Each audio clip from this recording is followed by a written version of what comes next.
Afternoon guys, this is the next project. Got another R34, Bayside Blue. Yeah, feels a bit like deja vu, it's all like doing it all over again. This car, a lot less welding though from the initial sort of inspection. It's a nice solid car, so less welding, so it'll be a bit nicer job, and everything's in pretty good nick. So it's day one basically. Started off by taking the rear subframe out. Well, the interior's out, part of the interior's out, rear subframe's down, and as we're taking things apart, I'm just divvying up bolts, brackets, different components into different categories. So we've got down here, we've got 5 boxes, and they're all going to be different coatings. So we've got, so this will be like a black zinc coating. So this is brackets, and some bolts. And so you can see, although it's dirty and rusty, you can see, if you find a clean area, you can see that it was black. So that is like an e-coat sort of coating. So that's what we'll put back on that bracket. So as I'm taking it apart, I'm deciding as I go what's going to happen with each component, and then putting it into its category. And then so we've got olive colour. So you get this on a lot of Jap stuff. And it's essentially like a green zinc coating, which you can kind of see there, hopefully. It's like an olive sort of colour. We have painted them that sort of colour in the past, but recently found that the zinc platers actually have started doing the original sort of olive coating, so we're going to give that a go, and that's the first time on this car, so that'll be interesting to see how that turns out. And then I've got a box for all the little rubbers, grommets, etc. A box for the yellow zinc, which I'm sure you saw on previous restorations, and then a box for the silver as well. So yeah, lots of divvying up and deciding what's what. Makes it a little bit slower taking the car apart, because you're sort of double checking every bolt, you're taking photos of everything, and you're deciding what sort of coating you're going to do as you go. But it should make it nice and easy when it all comes back together. So that's where we're at with that. As for what the customer wants for this car, he wants it as stock OEM as possible. The car's fitted with a high cast delete. He's even thinking about putting high cast back in it, which is the rear wheel steer, for those that you don't know. Which is probably going to benefit him in terms of value and investment wise, because these cars are just, they're right up there now, and the more original the better, I think, in everyone's opinion. So that's the way we're going, and that's what we like. So it will be a good little project. Say little, big project, but yeah, it's exciting. So gonna crack on, and then I'll catch up with you when I drop the engine in the front subframe. Okay, so another update on the Bayside Blue R34. The engine's out now, so that's nice. So that will stand there on that stand. That will be components stripped off that, and like you've seen in our previous videos, the same sort of process. All the ancillaries will be restored, all the bits sent off.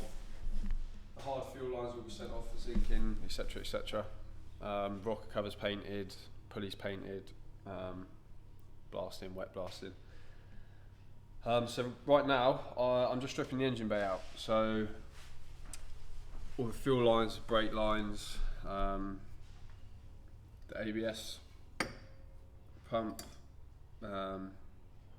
brake master cylinder, all that good stuff. I'm trying to think what I can update you on. Well, I've got this. So I've got this. This is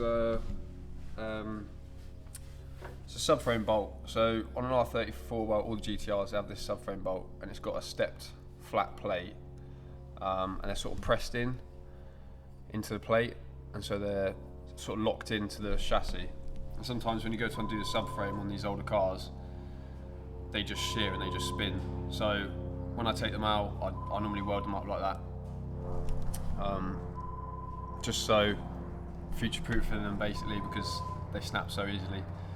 So now I'll be able to send that off to zinc plating, and it will come back lovely. And then once it's in, it's right down on the chassis leg, so you won't really see it at all. But it's just nice to have it welded and secure. And now I've still got to get the fuel tank out. I've still got to get the high cast. The high cast is out. It had a high cast delete, so we need to talk to the customer about whether he's having the high cast put back in. The Tesla pump, that needs to come out, and the pipes for that. Fuel tank, there's a bit more on the interior. And then the body's going to get sent off to the blasters, and we can get the underside all blasted so that we can get it epoxied. Same process as the last one, but all very similar. Get the factory style sealer on it, some paint, and then this one's actually gonna have a full repaint. So it'll be a really nice car when it's done. So going with OEM as possible. I've said that, but it's what we like. So all over these old Japanese cars, you got different stickers.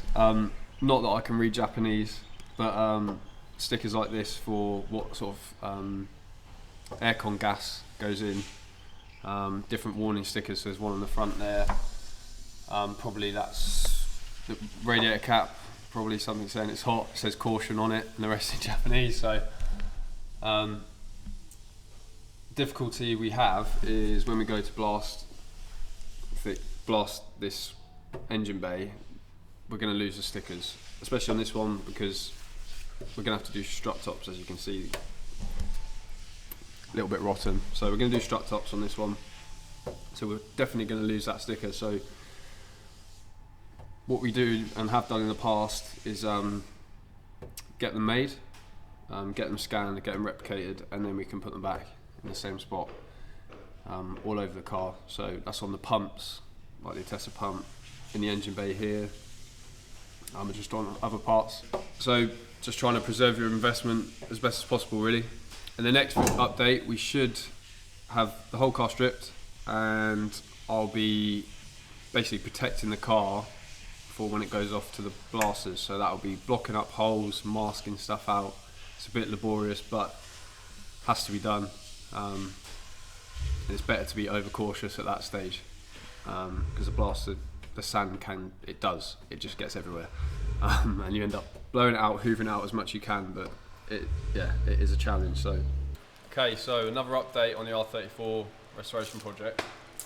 So it's been to the blasters, so we blocked it all up, masked it all out, loads of sheets, about 60,000 rolls of masking tape and duct tape and all the rest of it. It's come back from blasters, we've cleaned it all down, we've blown it off, we've degreased everything, and we've put this epoxy coating on, which is a rail colour, which is as close to the factory e-coat as you can sort of readily get. So that's what we've gone for. This is going to be our base to build up everything else. So the seam sealer, we're probably going to rub it down and put a top coat of a similar colour on, because epoxy is quite thick and it gives quite a stodgy sort of look to it. And e-coat's very flat and smooth, so we're going to try and put a nice top coat of a similar colour, and then do the seam sealer. And the sprayable seam sealer, which you probably saw on our last R34 project.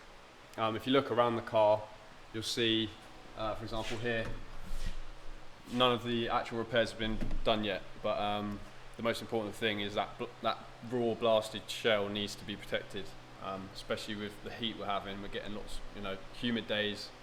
So just get the epoxy on as quick as possible, seal the shell in, and then we know it's safe to work on. I can start cutting out the sections, fabricating sections, and doing all the welding repairs, strut tops. We've got to do a few repairs on the seals, and then we'll go in after that and just do those localized areas with the same epoxy product, and then we'll carry on from there. So that's just a little update for you lot. We've got the welding to crack on with next, but I'm doing a few components and stuff in the meantime, just while the epoxy cures, for a week or so before I actually want to get onto it and start doing the welding. So you'll see me doing all the strut tops, the seal repairs, etc. I'll give you an update then.